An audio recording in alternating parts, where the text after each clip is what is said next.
Hanga mata foi. Hei oi.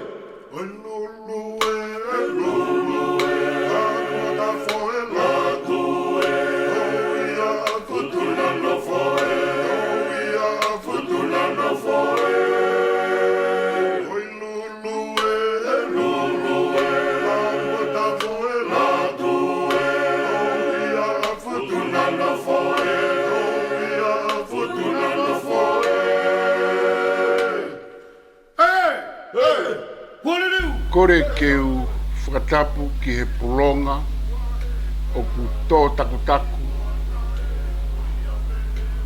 Wangi tau lua e whare o tupou mo haa mo heofu. Ka maa haa maafu. Pea kou whakatapu ki e ngahi haa katoa pe. Kai hoko atu e tau polo kalama o ku iloa ake ai hingoa koi ki kite whakailoa au ki ono aha. Ko hawa kai ke ngahi whaita tau e ngahi civilization motua a mamani. I he konga tolu, konga whakaosina aku kamata tala noa ai e konga kimoi ki he whakaukau oe a whi. Pea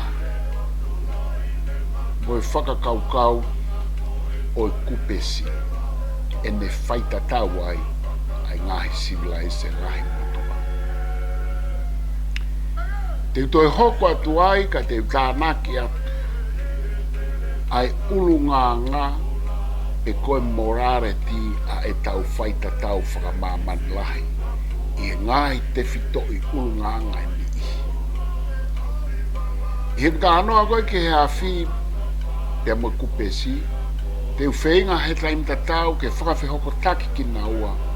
Pea moe mapuna koe a e teknolosia. Me ngai civilization motua.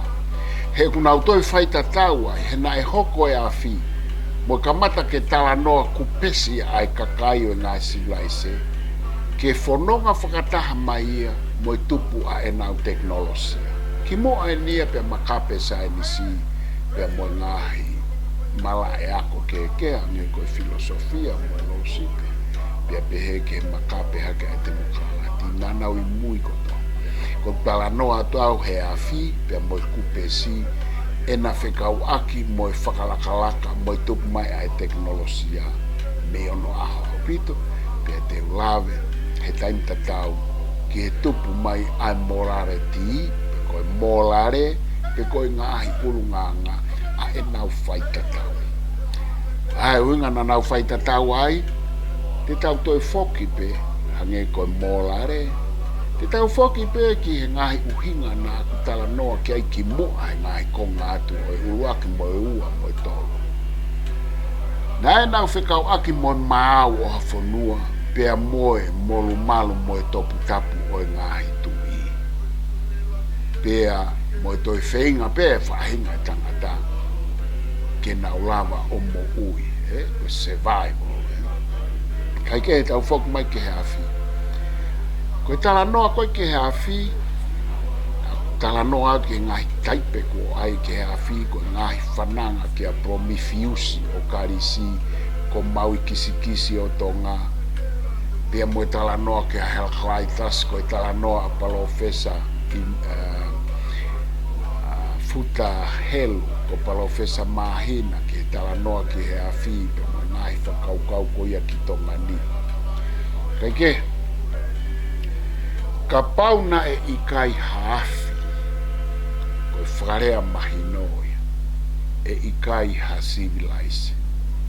Pea koe awhi, o ku kauia, pea na e kauia he mea mahu inga, i he tuku au mai, a e hau e whahinga i tangata, na e pau ke nau whainga ki ai. Pea hau i he nau tau kei, o ku asi mai whoki e ngahi whakamata lau pehe, na e te kai ke mahu inga ia whewhe a e whainga e tangata ia he awhi. Ka i he hoko hange ko ngahi wheitu momoko, ko ki nau tolu na nau fuafua kamata e nau sio, pe koe haha mea ke nau whakamaa whanai. Pe koe mea pena nau hanga o tau ke i by experience i he lea whapapalangi, te nau maa whana o ka pau te nau tafu haafi. Koe fo i tau kei koe ko hono tafu haafi. Ko hono tolo ke mo ui haafi. Na i kai ko ha me aia na e anga maheni. Koe me ena e fo o. Koe fo i ilo ko ia. I kai ko ha fo i ilo whakasa e nisia. Ko ilo pia he whahinga e tangata i e nau tau kei. O fie mao. Hange koe ngahi feitu mumoko au pito. Koe ha me ke nau whakamawhanai. Na nau kamata whakaukau rewa. Ko pau ke nau ai e afi. Mantui ai pure anga koe whangamon manu hange koe whakatapu. O koe kia hawhia. Pea koe kia hanau whakaukau. Neongo o koe whakanatula pe meiho nau a whaunga ke nau lawa nau tolu o mālohi he vela pea nau toi mālohi he momoko i loto pe ia iho nau whaunga. Ko whahinga koe tangata o koe ke tau lava e tau tori o tau whaunga i he tai momoko ke tau lava o mawhana i loto i o tau whaunga. Uhinga e whakaukau kua pau ke tau whainga i ha mea mei tua mi ho tau whaunga whakaesino ke tau mawhana. Pea koe whakaukau ia koe ai whakaukau e tangata. Koe hae mea e mawhana. Ai koe mea nei fuafua uhinga ai ai ngāwe aki pe koe whekomi e tangata ke mea koe afi. Ai a koe ne uhinga he oku moko sia.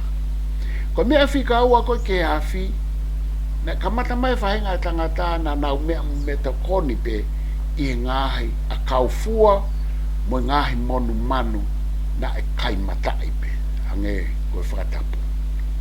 Na kai kia hano hanga o haka pe kuki a e tau mea toko ni i he tuku au mai ngai siulaise. Na nau mao mata pe ai mea kai, ta tau pe i he a kaufua, pea moe a kau ki lolofonua, pea moe whangamonu manu o au ki he mea tahi. Na e kai mata i kātoa mea.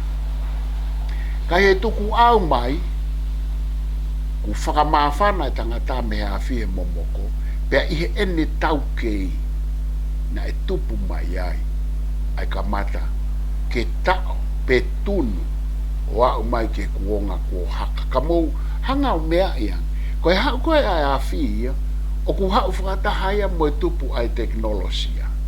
Ai koe tau pe he, tau foki. Koe teknolosia koe he kamatana na ulaki tafu e afi.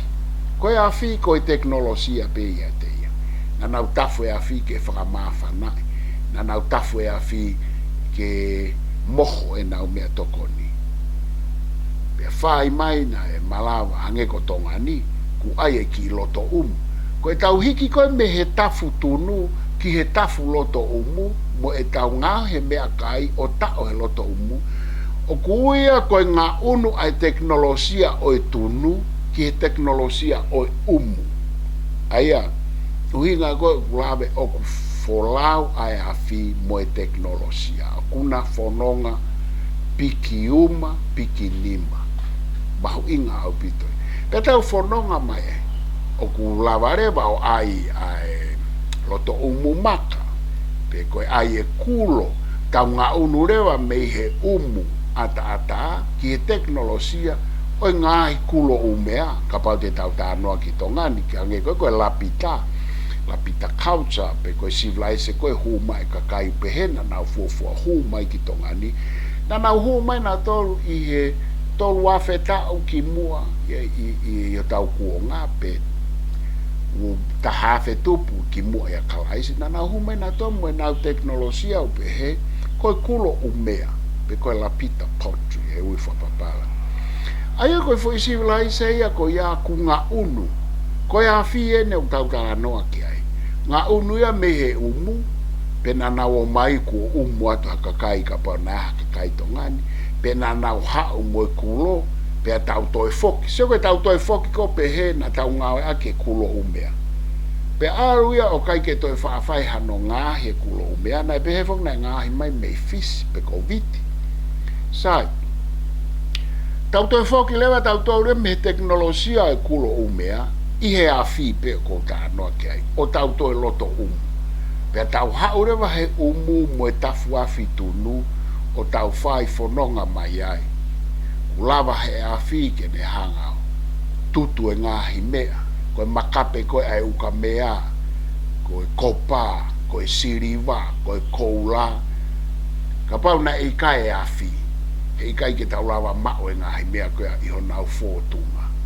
Ka tau whanonga mai ai, hao e umu, hao rewa o whai mau tau hao e ngahi teknolosia whika waku mo e afi, moe hafua, he kai ke tu e lawa ke whaka laua hao nau whakaiki ki mo nau mahuinga. Pea koe hafua e ngahi mea au whai he afi e auni. Mapuna mai sa e ni si o hao whakataha mo e teknolosia o e afi. O tau hao ai. Ko e tau ngā unu koe me ngahi whaunga motua. Ko e tau whaunga motua na e tafu e ha ke ngā au e ai ha. Ka mata ko e tau hao ngā unu mai whakamaman lai. Ko e hao koe industrialization i ulope. Ko e tau ngā unu ia me he afi. Ka mata rau ke tau ngā au e ake ngā hiivi. O ku malawa ke whai ake ngā au e afi. Ka ko e ne alu whakataha mo e teknolosia.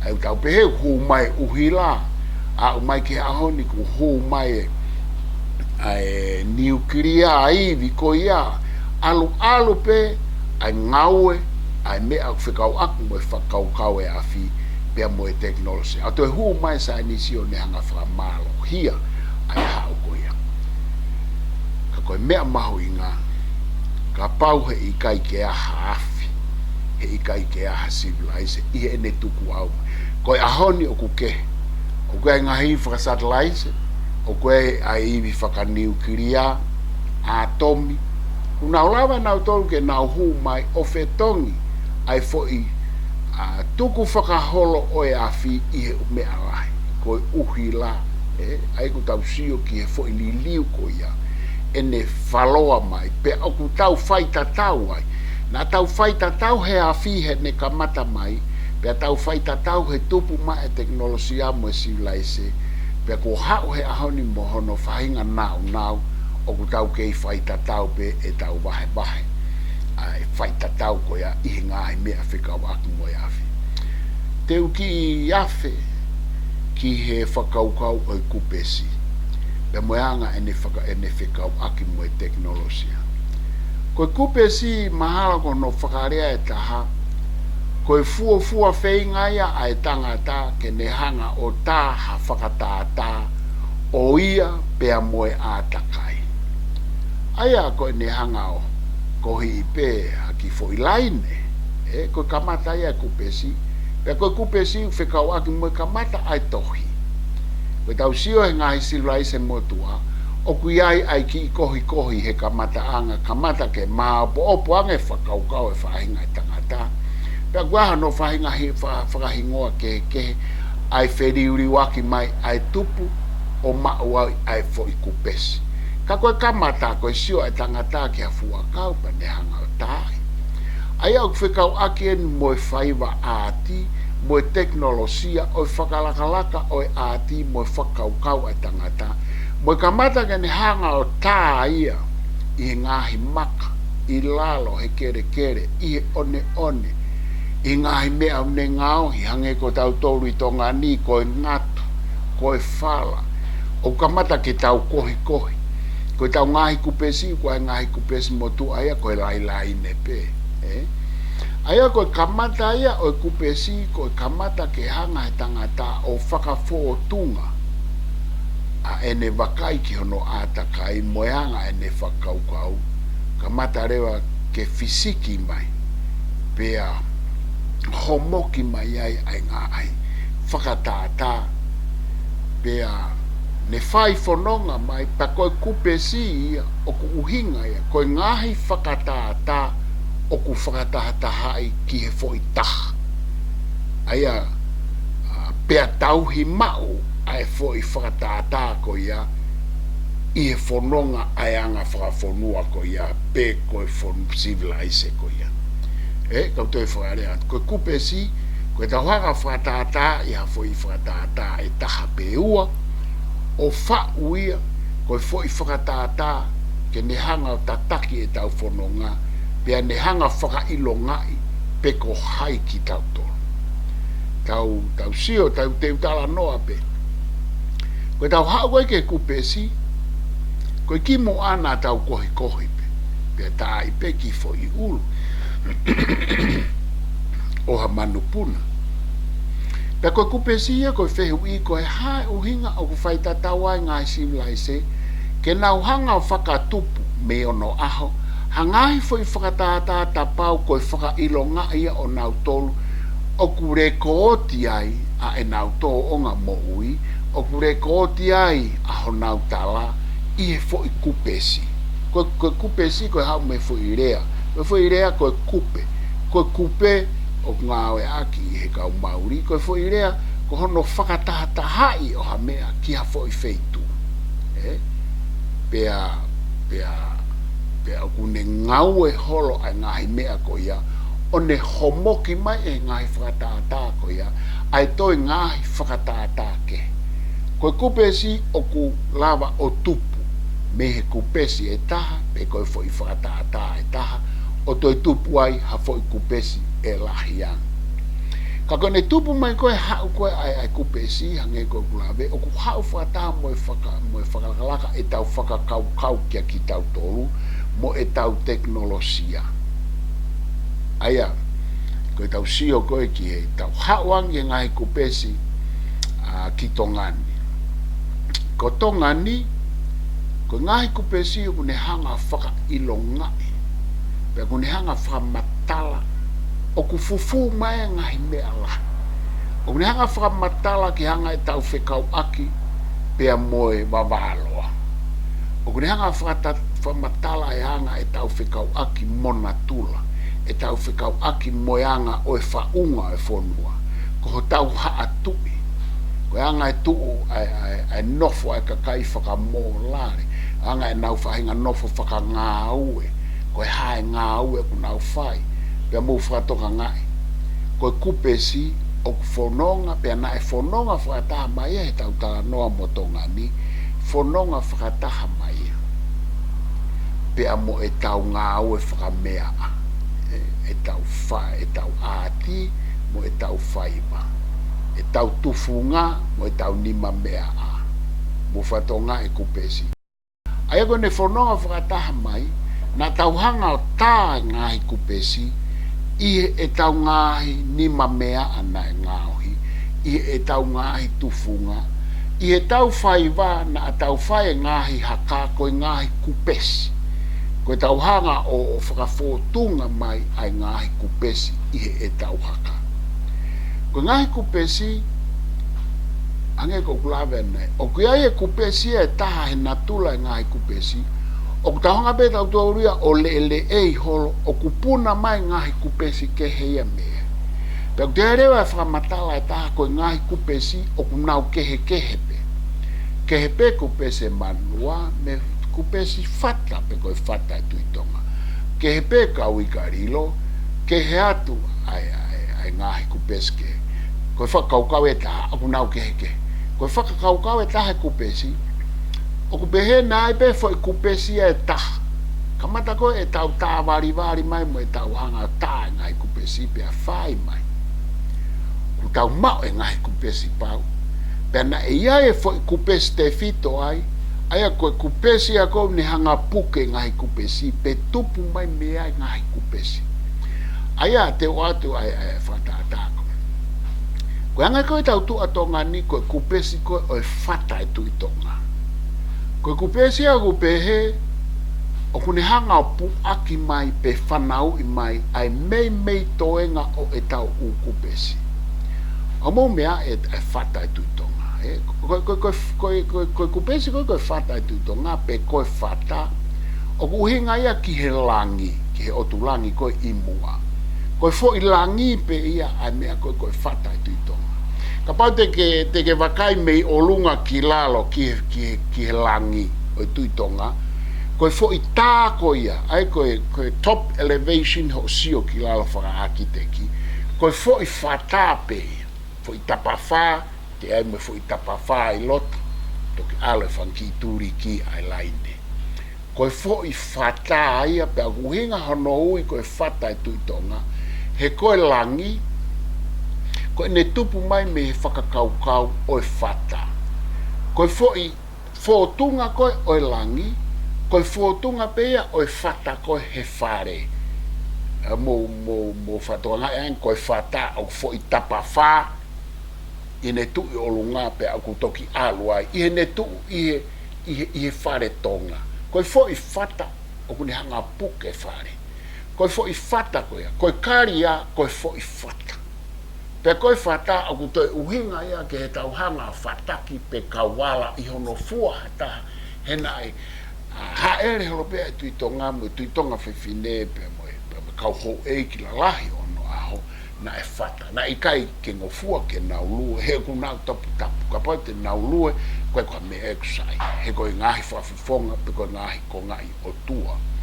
Aia koe whata, koe uhinga ia e hao, ai fo I rea, koe whata, hao me he whata uma, hao me he whata o e whare, koe tapa wha, koe taimi kou whata ai e kau tangata kauala, I ho nau uma, o ku tapa wha, ai fo I whata, ai toko wha. Peko ne alu koe ki he whata, o ku toi whakahingoa ki pe ia e whare tonga, he ku tapa wha, pe atu o ngahi fu pou turiki. Peko ne hao koe ki he langi, ono whau koe e taulangi, koe hai uhinga na e whau ai ke tapa wha e langi, ai fo I kupesi, kai ki ai ke fo poto, pe ngaofe, he koe mea lahia e he tawanga whafonua, koe fuo poto, o whakatai pia e mea lahi e tawanga whafonua, pe koe ngaofe. Koe hamena kai ke fuo poto ai langi o tuitonga, pe ngaofe. Kono uhinga ki ai, ko inga koe whakakaukau e whata. He koe langi, o kune hanga whata ai kau pekia I loto. Pea hange pea koe tau hanga whata uma oha pekia, pe ko hatui o kuhala. Pe hange pea koe whatongia o e whata he whare. O kune hanga fua mo malu I mo puke. Pe koe uhinga ea, I hene haa mai ka te au, na e whauai ai lange tuitonga, ke tapa wha, me whakaukau e whata. Sai. O ku pehe, koe whata, koe tau hanga pe o re e I mapuna mai manlua.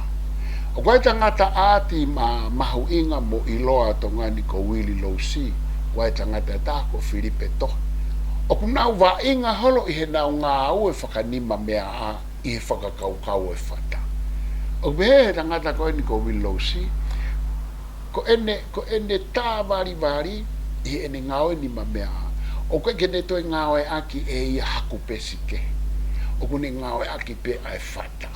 Pako ne hanga koe o we I e whata. Pupuna mai. Ne lawa pe o we I halo pe o rearrange, halo whakatutu fo, mapuna mai manlua. Mapuna mai e kawikalilo. Mapuna mai ha o ngāhi kupesi. O ku malawa pe ia ke whanau I mai he whata. Ka mou wakai, koe kupesi I e kutala noa koe ni, ko ene whekau aki mo e teknolosia. Mahu inga api. He kua pau ke kupesi, kua pau ke whakau kai kupesi, ka e lava ke whakalaka e teknolosia. Mahu inga api toi. Pa wau ke hono whau koe ni, oi whata, pe koe lange tuitonga, na e whakau kau I aki, ai fo I kupesi. Ka mea taha kou whia lawe kai te utoko hoko atu ke kupesi e ui ka hau I he tau proklama ka hoko. Ka koe whata. Wairewe au kupesi. Au whaita tau a mamani. Koe kupesi koe whata. O ana tau pehe koe kupesi koe ia aki tau tolue. More ke mama. Koe kupesi koe whata o ku mau ia I South America. Amerika tonga. O ku mau ia I Sipite. O nga ngā ake nā tole kupese whata. O ku tau toi whaita tau ai. Ka teu ki koma ai he tala noa ki whata me kupesi kau toki hoka ki kau whaka os ki konga hano tolu kou whia lawe si ki ai ki mua pe au tatau atu. Ko konga hano tolu koe ngahi ulu nganga pe ngahi mōlare o tau whaita tau ai. Mantui e tala noa ane nai. Koe awhi Koe konga ia o tau whaita tau ai. Koe kupesi, koe konga ia e taha. Koe konga hano tolu, koe mōlare, pe koe ulunganga. Ne tupu mai mōlare, pe koe ulunganga me he wheitu la lahi e ua. Koe tupu mai me he a topu tapu o ngahi tui, pe koe uhinga tahana e tupu mai me he ngahi lotu. Ne tupu mai pe kaua ki ai mo e whainga pe e tangata ke toi nofo māua. Koe tupu mai ai mōlare. Ka koe kuwhia lawe aku he mōlare mo e ulunganga. He ku whai ta tau lahi a mamani i he kamata mai he mōlare mo e ulunganga.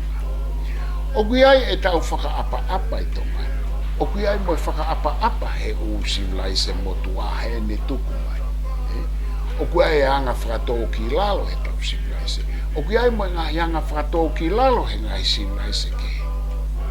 Na atau i nasi i he whaita tau koia. Toki ai rewe ngai si lai ngai mōlare te kala noa ki ai nei toki huma ia mo te mokalati. Te toki lawe ki ai hatai mi kehepe koe konga whakas. Ka koe anga ia koe e tau tu. Iai ngahi te whito i koe tau wha i koula, o ku toi lawa o mao pe ia he ngahi whono. Ka koe kehe, o ku malawa ke tau ke i puke. Mai koe ngai si lai si motu o ku o mōlea. Ku huma e ngahi mōlare whohoia. Ka koe mahu inga mōlare he ne tuku au mai, hange ko klawe nai whikau akia mo i ngahi topu tapu e ngahi o tua, koe topu tapu e ngahi tui, koe tau tupu mai, ai anga i tala noa ke tau ngahi whananga whakatupu, ia e ne whikau aku mo lotu he ne tupu mai, ai mea koe koe whakaunga ngā e tangata. Pea toi iai pe, ai ne tupu, koe whainga pe e tangata ia te ia, ke toi māwang e ne nofo, kai lava nofo, o lava ngā ue whakarere. Ka koutui o whaunga ia ke konga whaa koe ni o e ki kite whakalo au ki ono a hau te utatau atu. Whamalo atu mo mea mai, a tau toki hoko atu ki he konga ni. Tui kakai te ua ue, ui haa mea inga tawhe, siua no au e maope. Ui haa mea inga tawhe, siua no au e maope.